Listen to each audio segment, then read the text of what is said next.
We should start now. Thank you everyone for joining us for another exciting keynote event. My name is Jasmine and I'll be hosting our today's event. Our society is proudly sponsored by Pavomo, Rate My Placement, Edinburgh Innovations, and Bonnie Burrito.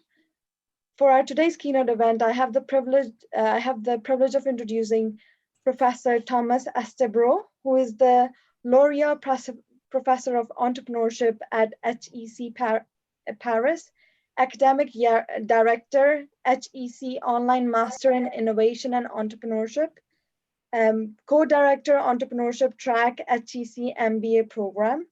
He is listed in Marquis' Who's Who in the world and is frequently mentioned in business media. He has been involved in starting several companies and has also worked as a management consultant.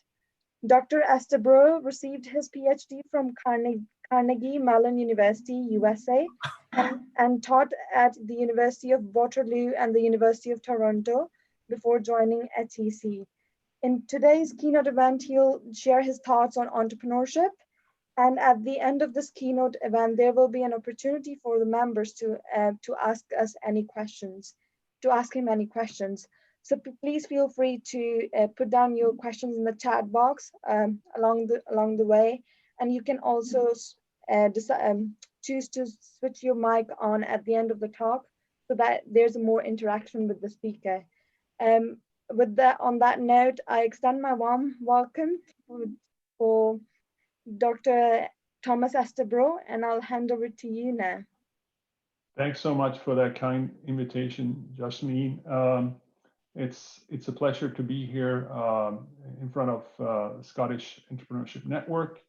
I was thinking of doing a brief presentation and leaving about 30 minutes for question and answer. So there's going to be plenty of time for you to ask me all kinds of questions that come up during my talk. Which will be in 3 segments. The first one will describe the kind of background and work experience that's not provided on the web, which is my non-academic career as an entrepreneur. Then I'll talk a little bit about one subject that might be of interest to many of you, which is why should I become an entrepreneur? And I've written quite a lot about that. And so I'll just provide some brief material on that. And then I'll go on and present a case of entrepreneurship that I know quite well. It's by a former student of mine that started a teleconsultation company in France. And so I'm going to share my screen and get some help from some pictures to drive this presentation. There we go.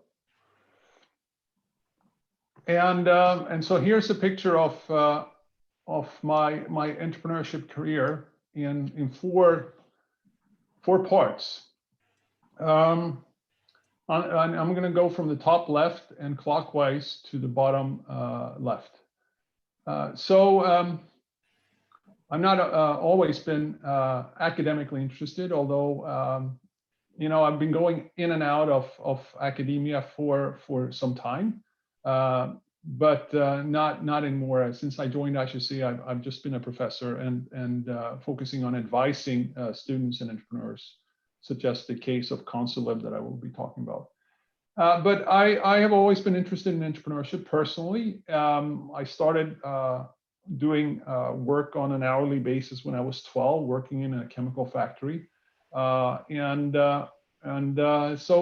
know, working for somebody else and doing different things has always been of interest to me, and that might be something that is common for many of you that are listening as well. So when I was, yeah, go ahead. No, there was not a question. When I was a PhD student at Carnegie Mellon, I was not sure that I was going to become a professor.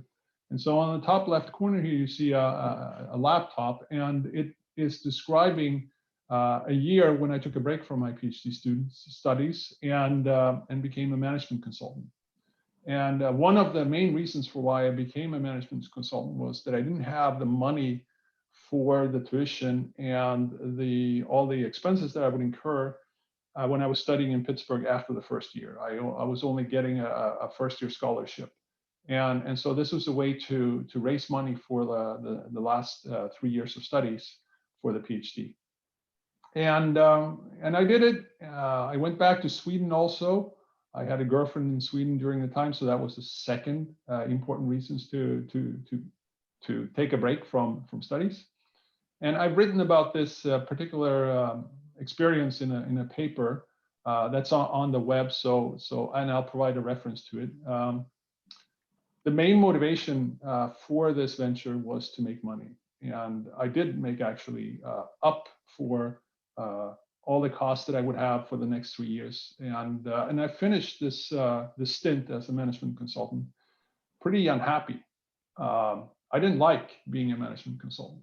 It was very stressful, and so I was happy when the year was ended. I made money, but I didn't actually appreciate it very much. So that's something I want to come back to about motivation for becoming an entrepreneur. Then we go to the next picture, which is one of a lot of equations on a board. So I came back, I finished my PhD, and my first job was at University of Waterloo, which is a very techie type of organization. Microsoft and Bill Gates used to personally go there and recruit students right out of the school. And I was in the engineering school at that time. I was in the management sciences department in the Faculty of Engineering. And I got in touch with a bank, Canadian Imperial Bank of Commerce, and they said, we're interested in getting more information about why startups fail. We can't lend to startups. Well, we do lend to them, but then we just take property and we put a lien on that, so that if your company fails, your startup fails, we just take the property. So anyone that has a house can get some loan, but we're not assessing really the value of the business that you're thinking of starting up. So that was the impetus for me to do a research project on what explains why startups fail, because that drives whether they can pay back a loan to a bank or not. And from that, I wrote some academic papers, quite a few, but I also started up a company based on one of the equations that I developed, which is at that time was called a credit scoring algorithm. And nowadays you would call this a prediction algorithm or AI. But it was way before the term AI was actually around. This was late 1990s. And I commercialized that, sold it to a couple of banks. And that was a fantastic experience. We were scaling up very rapidly. I was getting partners to join me. We were 5 partners. We had 1 employee, and we got a first contract with CIBC. Then we got a second contract with another bank, and things were looking great. And then I had a fallout with the guy that I had asked to join to take over from me as the CEO. We didn't get along very well. We had very different personalities. He was the right guy for the job in terms of his skills and his education, but we just didn't get along. And so what happened was I said, I don't want to work with you guys anymore. I feel very uncomfortable. They turned around and bought me out. So they bought the technology from me. This is a very interesting process of negotiating with them over the contract for 6 months. And eventually we ended on very good terms with each other. I still didn't like the CEO, but I negotiated with another person who was the go-in-between, very nice guy, and I'm still in contact with him. And we parted ways. I didn't make a lot of money from that venture because it later failed.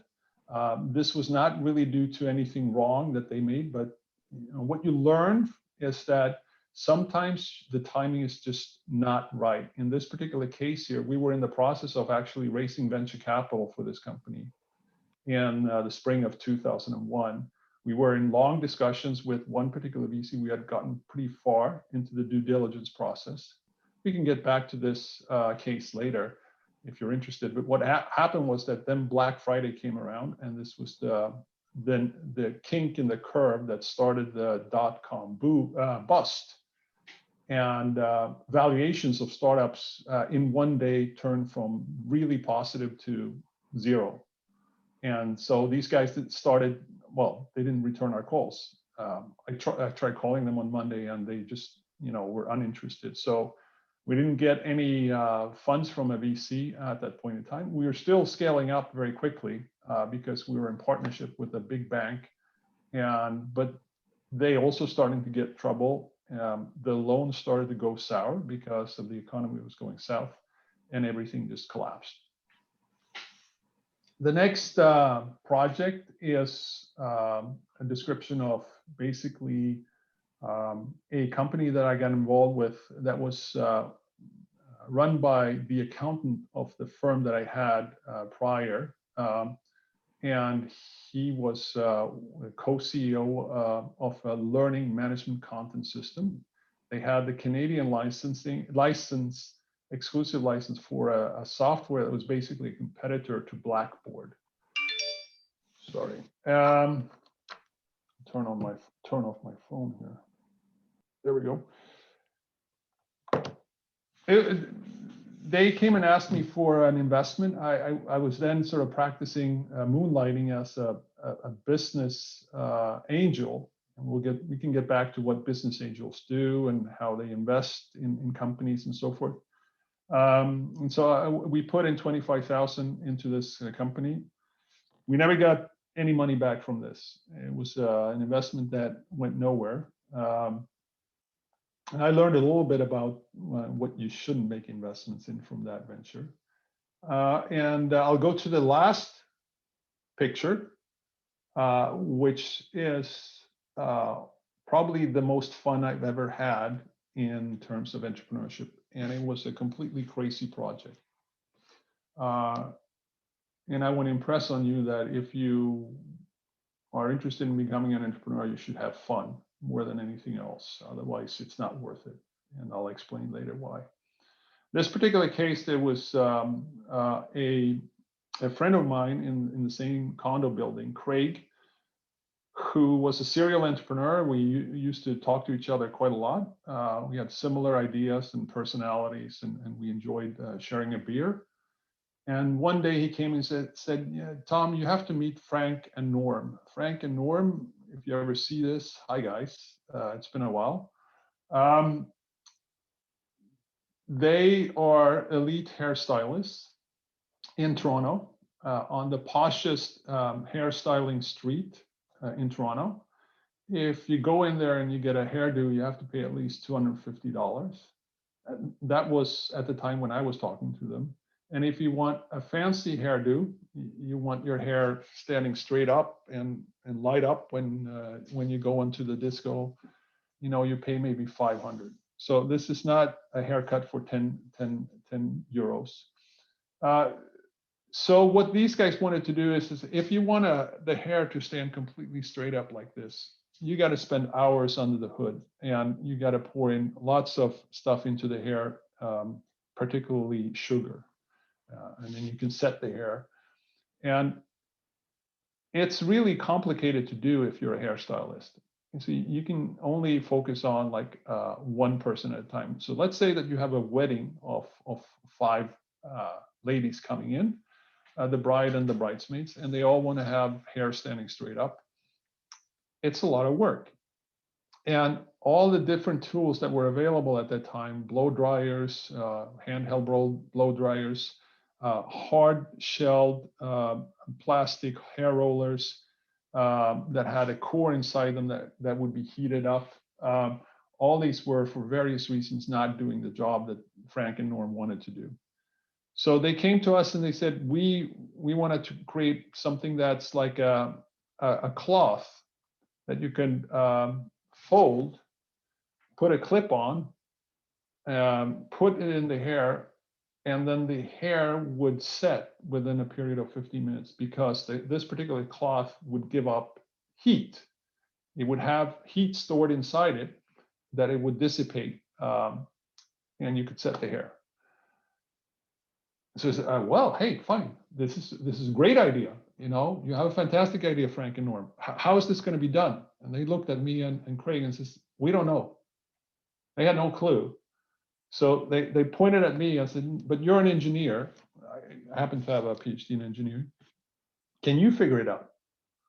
So I thought, well, I don't know. You know, I thought about this for a while, and then I figured, you know, there's these hand warmers that you can get if you go skiing, and it contains a liquid. It's a pouch that has a liquid, and it has a little piece of metal in it, and you snap the metal, and it actually initiates a chemical reaction within the liquid that turns the liquid into hard form. It's a phase shift material. And as it shifts phase from liquid to solid, it's like the reverse, it's like making ice, for example. It gives off heat at a constant temperature. And so you can have these things in your pockets if you're out hunting or skiing or whatever, and you can warm your hands on these things. And so this project became the idea of taking these phase shift materials, put them in some kind of cloth that you could then wrap in the hair. You would have like 15 of them, and set the hair for one of these fancy styles. So we worked on this for about a year and a half. We hired a materials engineer that was the absolutely right person to do this. He had lots of skills in engineering, chemical engineering. And together with the government of Canada, because we got an R&D grant for this, believe it or not, we spent about 190,000 Canadian dollars.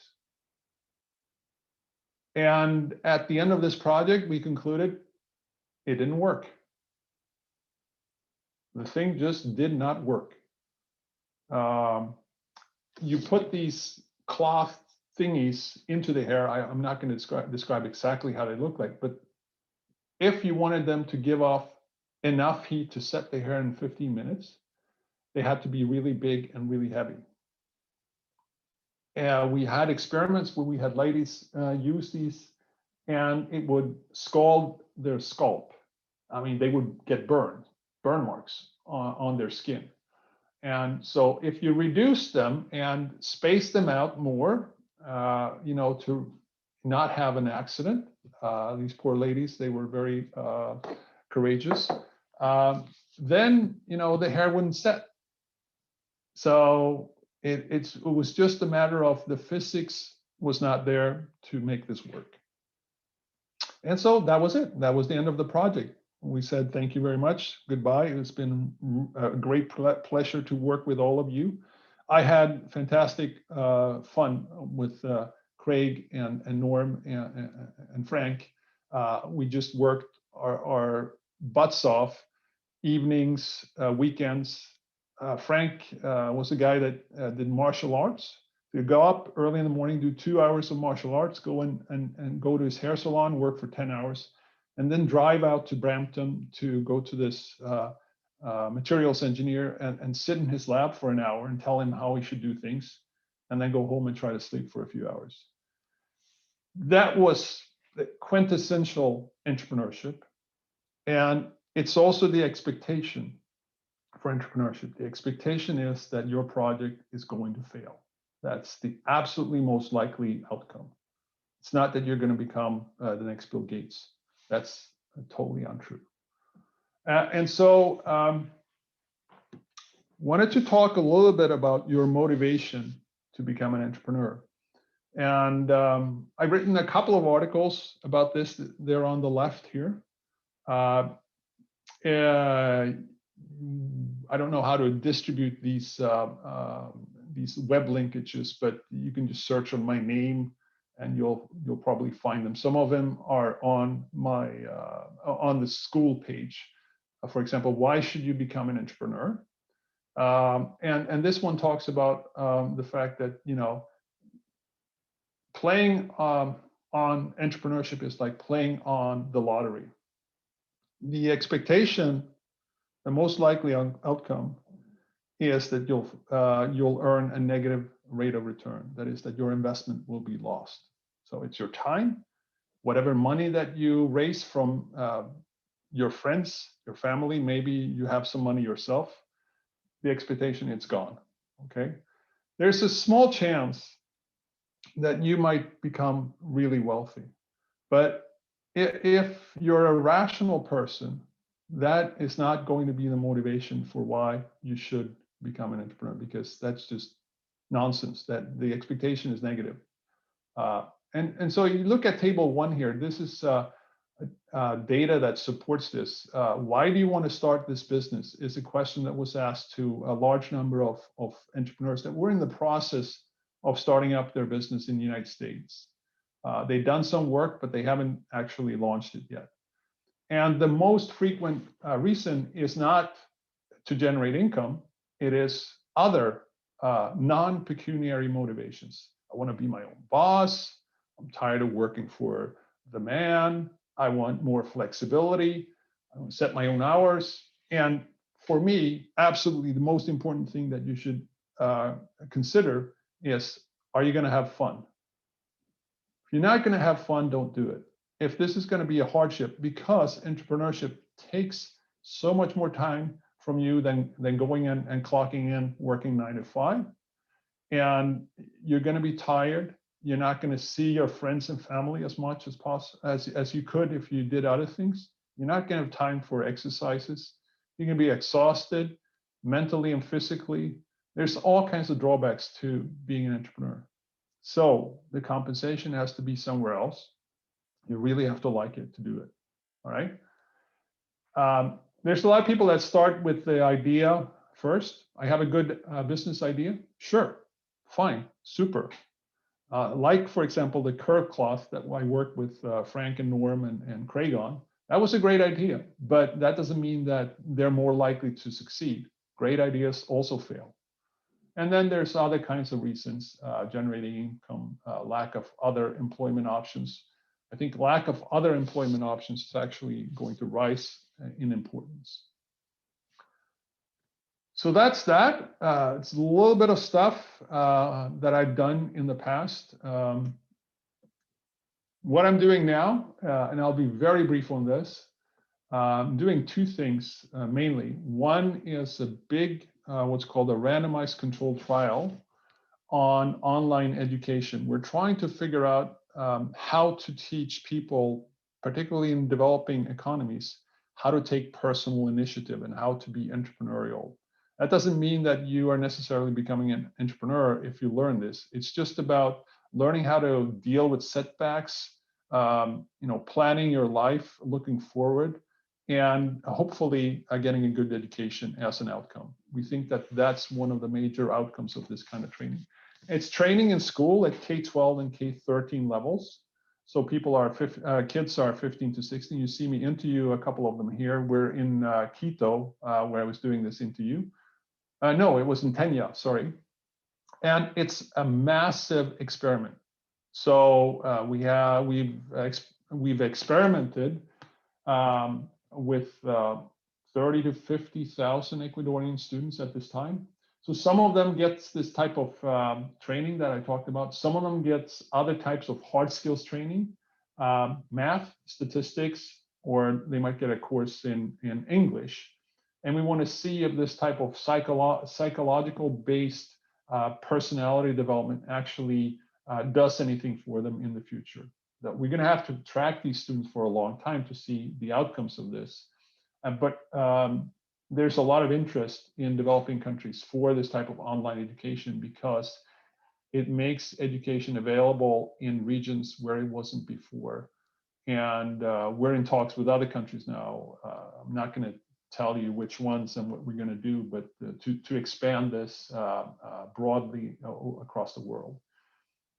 And second project is a creative destruction lab, which I'm now the academic director of in Paris.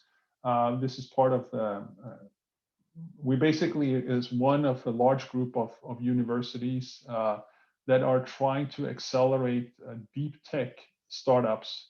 And in CDL Paris, we're focusing on accelerating startups in the area of climate change. So we're just starting up. We're going to have our first session in October. It involves mentoring ventures that have high opportunities to develop something really fantastic that is based on what's called deep tech in the venture capital industry, which is stuff is coming out of the labs and research centers, and it's really, you know, quite advanced. But the people that are developing these things don't really know anything about business, so they get a crash course over 8 months on how to run their businesses. And here are some people that are involved in mentoring these entrepreneurs. Very experienced entrepreneurs. One is Renaud Visage. He's at the bottom left on this. He is the guy who took Eventbrite public, co-founder of that, raising, before going public, raising $340 million. And they act as mentors and for the entrepreneurs in this program.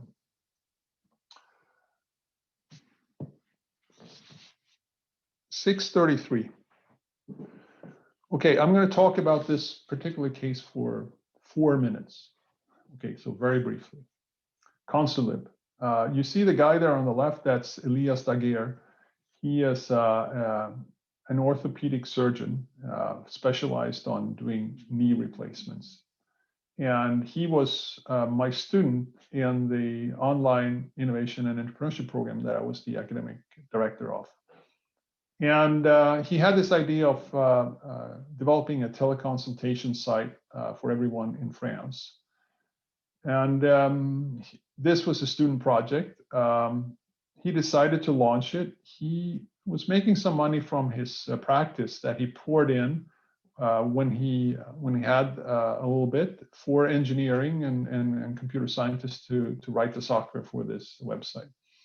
And so he launched it in 2018, and he had, you know, some friends that were logging on and using this.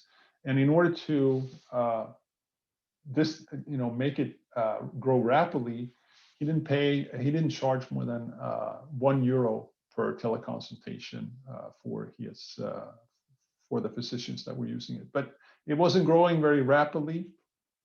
By the mid 2019, he had like a couple of hundred physicians, and they were doing a couple of hundred teleconsultations. It wasn't really going anywhere. At the same time, there was a giant company called Doctolib, started by a couple of students as well, that had scaled up a booking site for booking physicians. So not about teleconsultation, not meeting the physician online, but just to book a date with the physician. And they'd gotten an enormous amount of venture capital at that time. And of course, they were potentially a great competitor to Consulib. And they entered 6 months later in February 2019. And so by September 2019, I'm going to read you some numbers here. Consulib had 2/3 of approximately 60,000 teleconsultations in France. So they went from 0 to 60,000 teleconsultations in 8 months. And at the same time, Elias and his friends still had just a couple of hundred physicians that were using this their site. So the learning from this is that, you know, you might be first, right?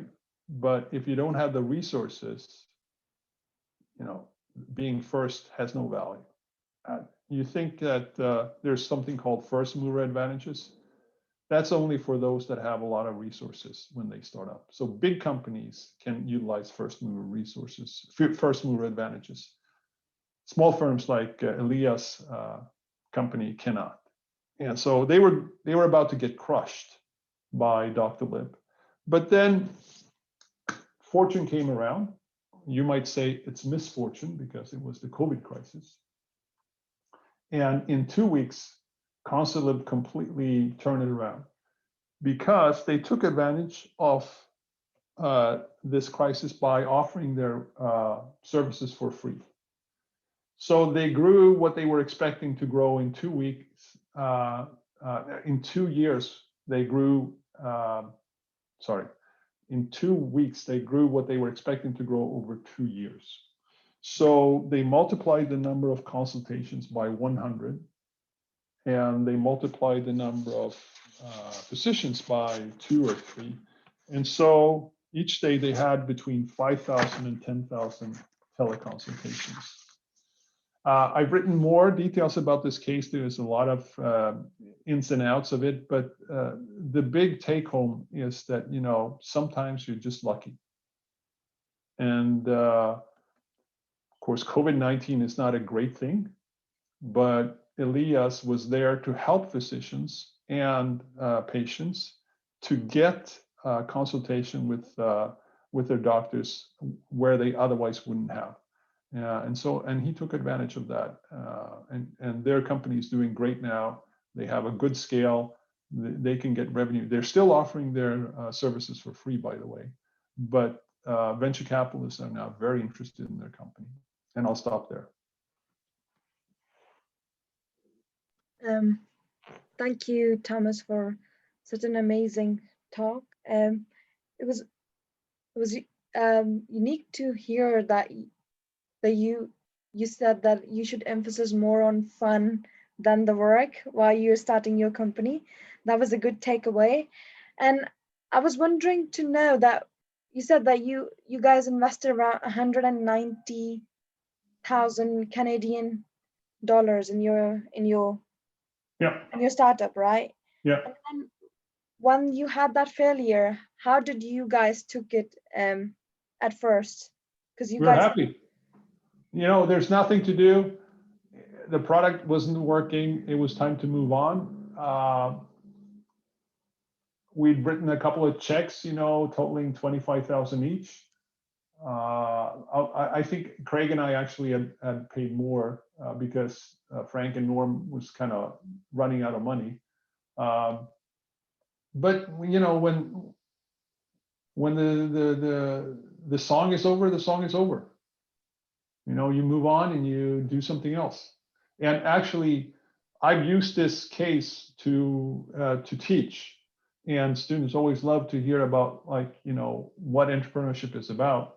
And it's not just about making money. And so the learning from that and from the other projects were invaluable for me to teach, particularly about what not to do.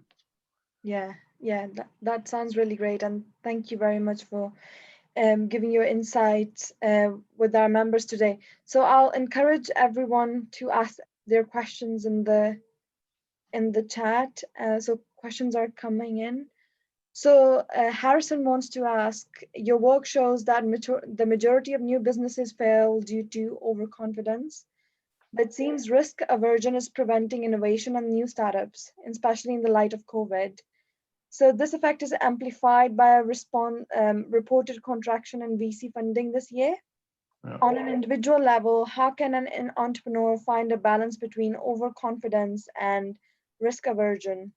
And on macro scale, what incentives are needed for entrepreneurs to start innovating again? Yeah, so overconfidence is a beast. It's a very difficult thing to deal with for economists in trying to use that to say what people should do. Clearly, if you're overconfident, then you're going to start companies that shouldn't be started.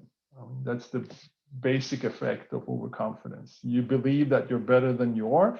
That's the basic definition of overconfidence. And so you overvalue the opportunity that you're working on compared to its true value.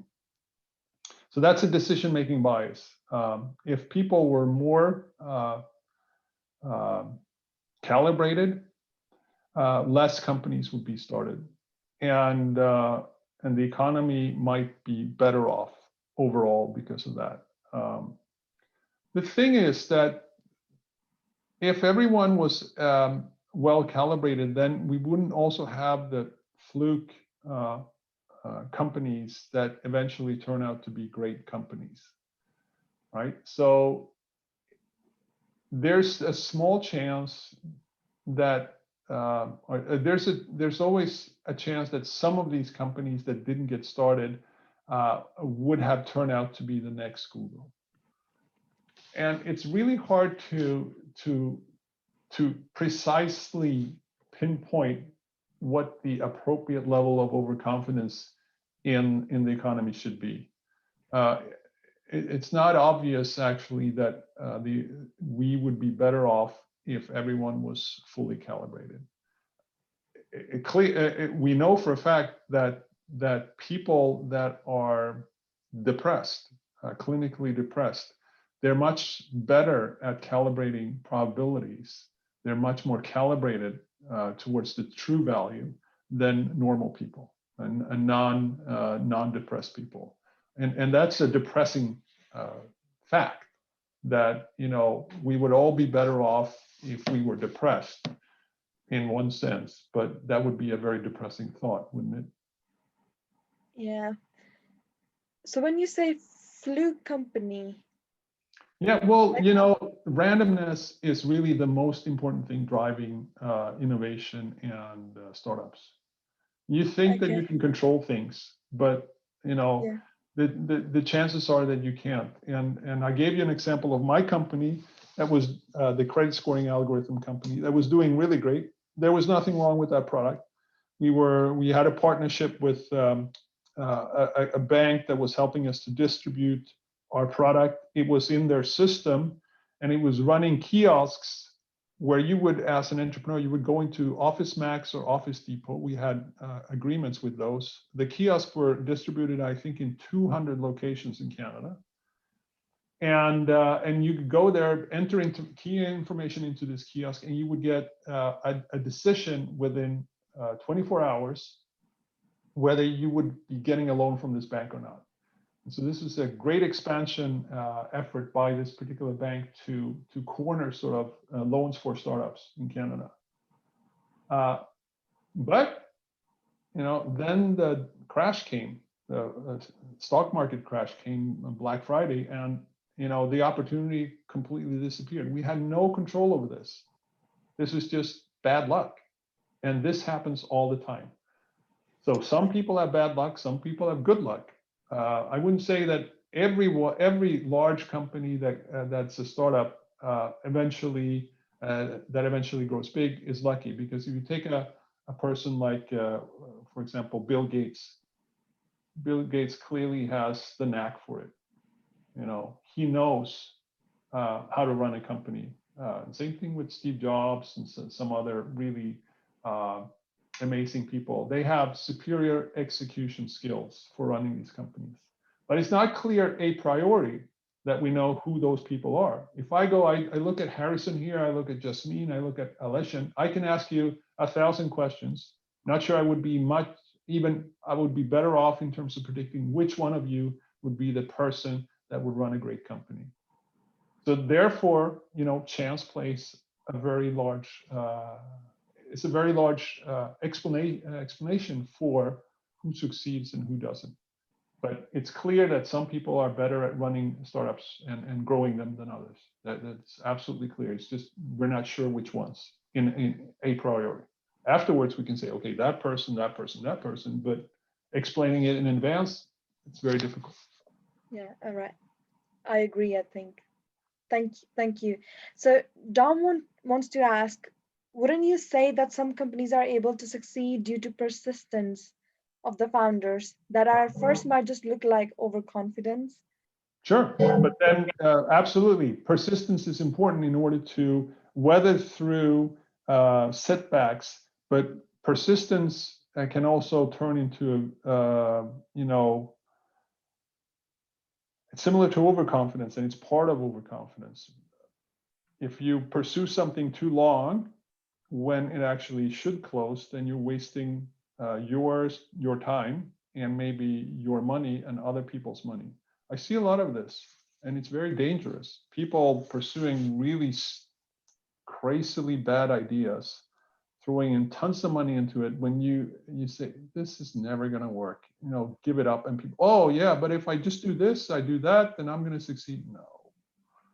I've interviewed tons and tons of entrepreneurs, particularly in Canada, with all kinds of crazy stuff that an engineer looks at and says, you know, this physically is never going to work. You know, you're breaking the second law of thermodynamics, for example.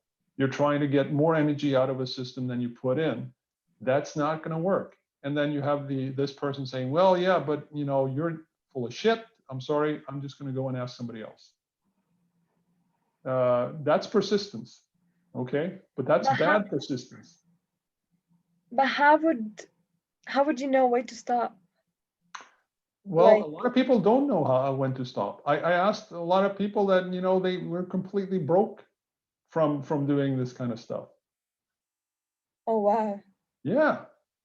They spent their money, they spent their wife's money, their house was mortgaged, they spent all that money, the bank took the house. It's a bit like gambling. But that, I wouldn't say that persistent though. In that case, if they're just being reckless with the investments they are making. Yes, absolutely. Goes hand in hand with being persistent. Unfortunately, it's not. So you have to, when venture capitalists talk to entrepreneurs, the most important thing that they're after is they want to calibrate: is this person sane or not? Do they know what they're talking about? Yeah. And do they have something in their pocket that's of high opportunity that is difficult to copy? They want to see that you have some kind of intellectual property or something that a big company cannot imitate quickly. Okay. Yeah. That's what they're looking for primarily. Okay. So they need, somebody who's got their head screwed on the right way and who's able to be coached by somebody who knows better. So they take the advice that's given and they act on it. And that's not persistence, or that's being able to turn around, like Elias, for example. Yeah. But also are clever. Yeah. So thank you. Our next question is from Alhassan Brady. He wants to know, if I become an entrepreneur just for fun, with an expectation to fail, how can I sustain myself as an entrepreneur? Your parents. That's the most common way that students in university sustain their entrepreneurial urge. And I'm not saying that that's wrong. I think that's a great idea. Okay. So if your parents are willing to pay for you spending a year pursuing your dream on an entrepreneurial project, rather than trekking around the world backpacking, please, all the parents that are listening to this, please do, because out of this, you'll get some great companies. I don't know which ones. I can't say in advance which one, but ex post, you'll get some really interesting companies that are going to come out of this. If students go trekking, okay, that's great for them, and they'll get a great experience as well. But the long-term opportunity is just not there. So students you have to remember that the opportunity cost for a kid, not a kid, but a person that's, let's say, 24 years old coming out of university is very low for 1 year of effort, right? If you're 45 and you have 5 kids, the opportunity cost is really high. So the people that should try this are exactly you guys, but it has to be your parents that pay for it. But sometimes your parents don't have the funding, right, for you. Yeah. So it's a big problem. What's your message for those students? Take a job. Save and then. Yeah, that's nothing wrong with it, because if you take a job, you'll actually learn something very useful from talking to the customers of the company that you're working on with. That's the most common outcome of really good startups. A person working in sales or engineering or marketing, whatever, you're getting in touch with customers or suppliers, and they're saying, I want this. And then you go to your boss and you say, this customer wants X. No, we don't have time for that. It's not part of our strategy or whatever. You take X and you start your company. Yeah. And, Yeah. and you know, you can allow that to develop over 5-10 years. And those types of companies are really much more likely to succeed than the kind of ideas that you have when you don't have specialized knowledge. So specialized knowledge from working somewhere that's market related is very useful. I think the learning aptitude helps. Well, yeah, there's only there are only some people that are able to take this in and actually, realize that I can become an entrepreneur based on this information. There's only some people that, and that's a particular type of, as you say, being aptitude. All right, thank you. Tionan Wang wants to ask a question. Can you can't unmute yours.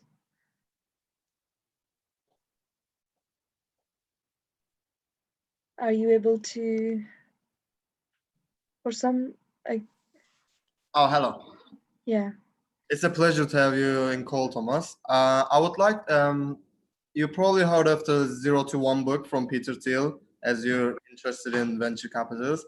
And he's always so stressed about be the monopoly, be the first person in the market, innovative and stuff. And I was like, how can you get more innovative? Like, as you said, you invented like AI even before it existed. How do you come up with this? And is it a skill that can be learnable skill, or how can we come up with these things?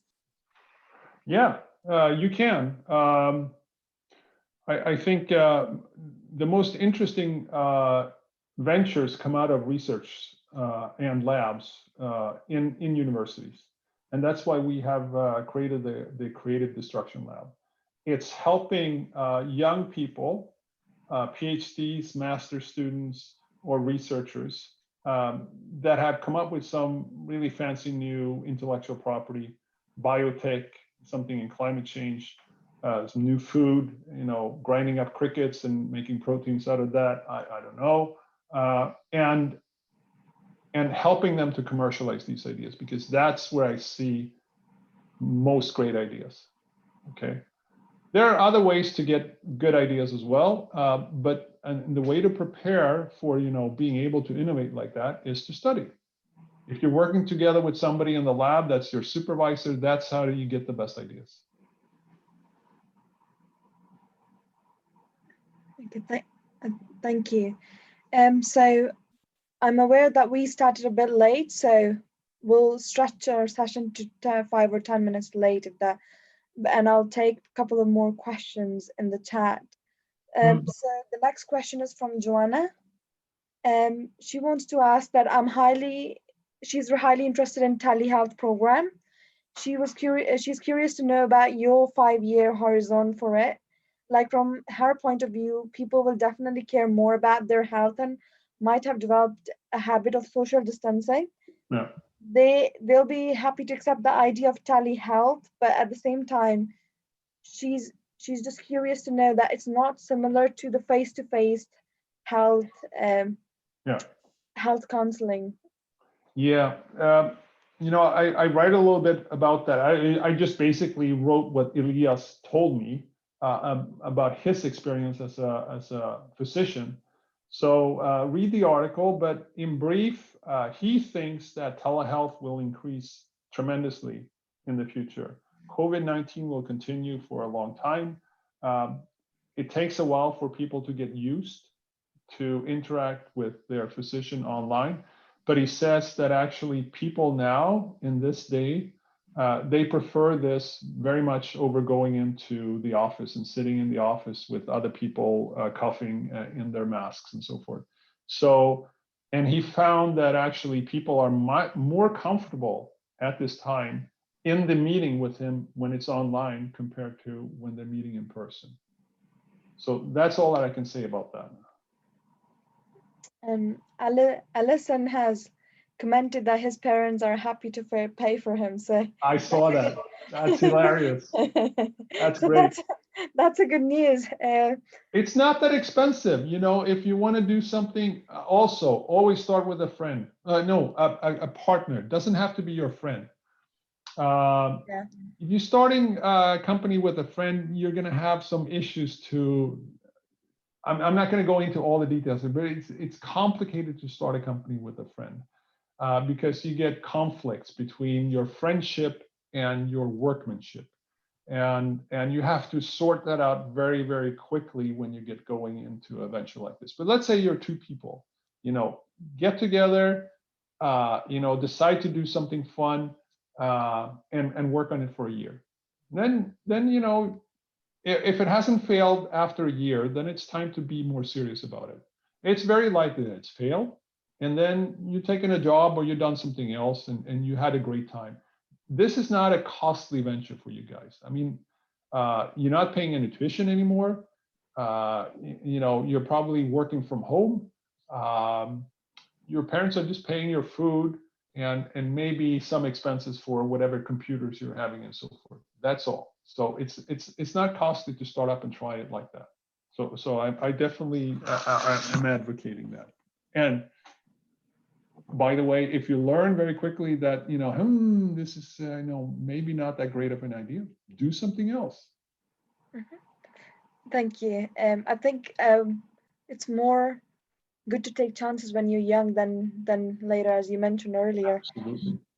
So Thomas wants to know, as an entrepreneur, it's difficult to know what's perseverance and what is overconfidence.